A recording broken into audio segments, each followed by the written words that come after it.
Eu tenho certeza que você já deve ter ouvido falar do El Niño, mas existe um detalhe que quase ninguém comenta. Ele não é apenas um fenômeno que muda a previsão do tempo. Ele pode alterar a quantidade de chuva, intensificar ondas de calor, favorecer secas em algumas regiões e aumentar o risco de enchente em outras. E tudo isso começa em um pedaço do Oceano Pacífico, localizado a milhares de quilômetros do Brasil. Nesse exato momento, cientistas acompanham essa região praticamente 24 horas por dia. Não porque uma catástrofe seja inevitável, mas porque pequenas mudanças na temperatura da água podem desencadear efeitos capazes de atravessar continentes inteiros. A grande pergunta agora não é mais se o El Niño existe, a pergunta é: o que ele pode mudar na nossa vida nos próximos meses? Oi, eu sou o Fio e você está no Ponto Interessante.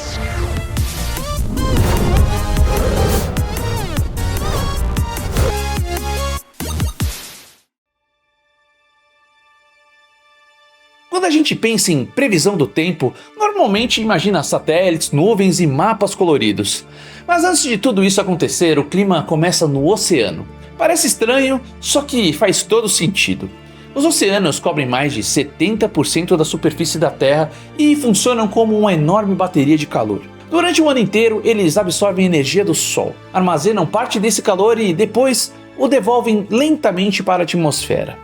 É essa troca constante que ajuda a definir por onde os ventos passam, onde as nuvens se formam e até quais regiões vão receber mais ou menos chuvas. Na maior parte do tempo, esse sistema funciona de forma relativamente estável, mas de tempos em tempos, uma enorme faixa do Oceano Pacífico começa a aquecer além do normal. Pode parecer pouca coisa, às vezes a diferença é de apenas alguns décimos de grau. Só que estamos falando de uma área gigantesca. Quando uma região desse tamanho aquece, a quantidade de energia liberada para a atmosfera é enorme. E é justamente esse aquecimento anormal que recebe o nome de El Niño. Ele não cria tempestades no nada, também não faz aparecer uma onda de calor por mágica. O que ele faz é muito mais interessante. Ele muda o equilíbrio da atmosfera. E quando esse equilíbrio muda, o clima muda junto. Agora vem a parte mais impressionante de toda essa história. O Brasil nem sequer é banhado pelo Oceano Pacífico. E mesmo assim, mudanças que acontecem ali conseguem alterar o nosso clima. E como isso é possível? A resposta está no ar, literalmente. A atmosfera da Terra funciona como um sistema completamente conectado. O ar não fica parado sobre um país esperando a previsão do tempo acontecer. Ele circula o planeta o tempo todo. E quando uma região enorme do oceano aquece além do normal, ela consegue liberar mais calor e mais vapor de água para a atmosfera. Parece apenas um detalhe, né? Mas não é. Esse caminho extra muda o caminho das grandes correntes de ar. As áreas onde a chuva costumam se formar também muda de lugar, e junto com elas, muda a distribuição de chuvas. É como se alguém mexesse na primeira peça de um enorme dominó. O empurrão acontece lá no Pacífico, mas as últimas peças podem cair aqui no Brasil. É por isso que os meteorologistas acompanham esse fenômeno com tanta atenção. Eles não estão preocupados apenas com a temperatura do oceano. Eles querem entender como a atmosfera vai responder a essa mudança. Porque é justamente essa resposta que define onde pode chover mais, onde pode chover menos e quais regiões podem enfrentar temperaturas acima do normal. É nesse momento que o El Niño deixa de ser apenas um fenômeno do oceano e passa a fazer parte da rotina de milhões de brasileiros. Se o El Niño afeta o Brasil inteiro, por que algumas regiões enfrentam enchentes enquanto outras sofrem de seca? E a resposta é bem simples. O fenômeno não cria um novo clima. Ele simplesmente muda o lugar onde as chuvas costumam acontecer. No sul, por exemplo, a atmosfera tende a transportar mais umidade.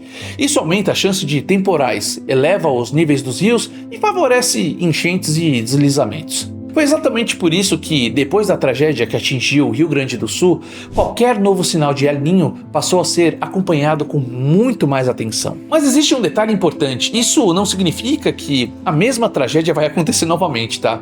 Eventos como aquele dependem de vários fatores acontecendo ao mesmo tempo.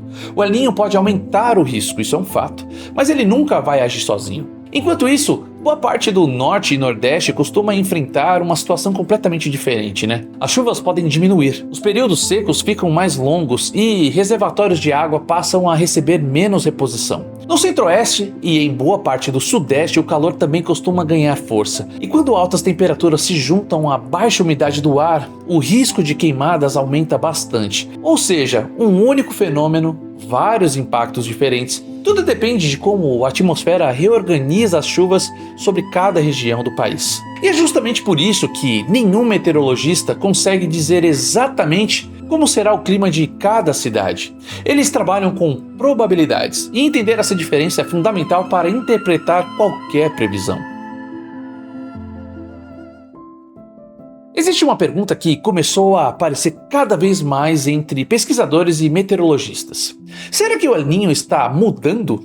Será que ele está ficando mais intenso? Essa é uma pergunta muito mais complexa do que parece, porque o El Niño não é um fenômeno novo. Muito antes de existirem satélites, computadores e previsões meteorológicas, ele já acontecia naturalmente. Registros históricos mostram que o planeta sempre passou por períodos em que o Oceano Pacífico ficava mais quente ou mais frio. O problema é que o mundo onde esse fenômeno acontece hoje não é mais o mesmo de décadas atrás. Os oceanos estão mais quentes. E isso acontece porque eles absorvem grande parte do excesso de calor provocado pelo aumento de temperatura do planeta. Para entender a importância disso, basta pensar no oceano como uma enorme reserva de energia. Eu acho que assim fica mais fácil. Quando essa reserva fica mais quente, qualquer alteração nela pode ter consequências maiores.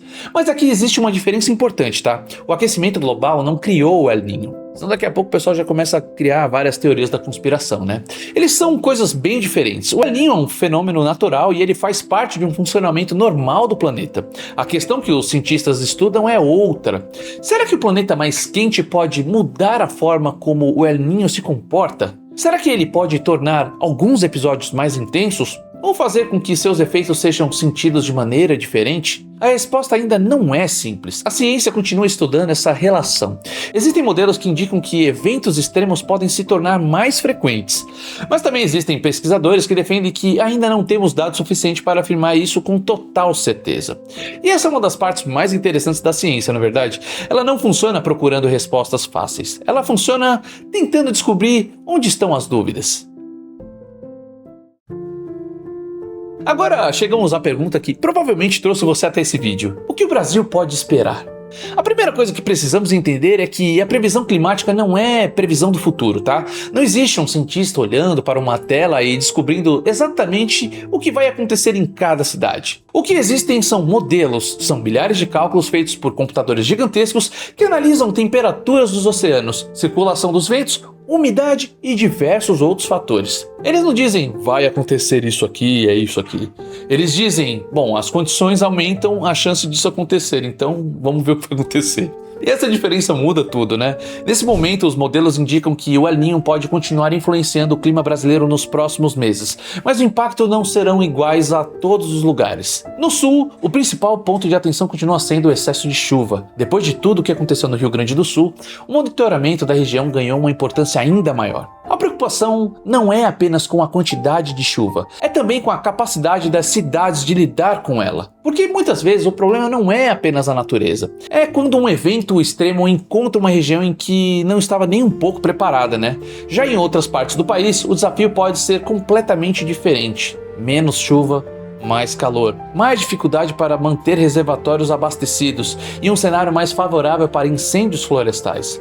É por isso que acompanhar o El Niño não é uma preocupação apenas para meteorologistas. Agricultores acompanham, governos acompanham, empresas acompanham, porque o clima influencia muito mais coisas do que apenas decidir se vamos levar um guarda-chuva para sair de casa, né? Ele influencia a comida que chega no mercado, a energia que chega nas nossas casas e até o preço que pagamos no dia a dia. Quando ouvimos falar sobre um fenômeno climático forte, é comum imaginar que estamos completamente à mercê da natureza. Mas existe uma coisa que mudou completamente nossa relação com esses eventos. Hoje nós conseguimos enxergar o que antes era invisível.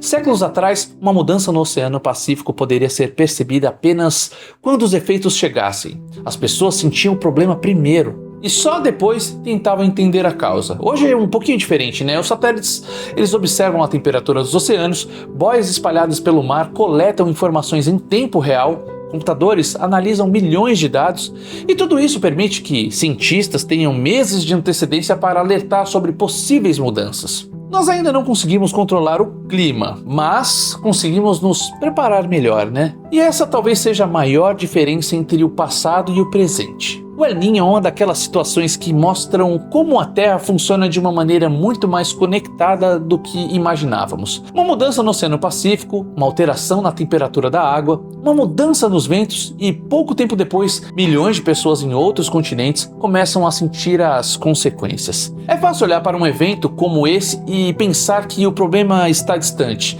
Afinal, o Oceano Pacífico fica a milhares de quilômetros do Brasil. Mas a natureza não funciona seguindo fronteiras criadas pelos seres humanos. O planeta inteiro é um grande sistema. O que acontece em uma região pode influenciar outra completamente diferente. E talvez essa seja a parte mais impressionante do El Niño. Ele não é apenas sobre chuva, não é apenas sobre o calor, não é apenas sobre a previsão do tempo. Ela é uma lembrança de que nós vivemos dentro de um sistema muito maior do que conseguimos enxergar. Mas existe uma boa notícia. Hoje nós entendemos esse fenômeno melhor do que qualquer geração anterior. Nós conseguimos observar o oceano, criar modelos, fazer previsões e preparar pessoas antes que os problemas aconteçam.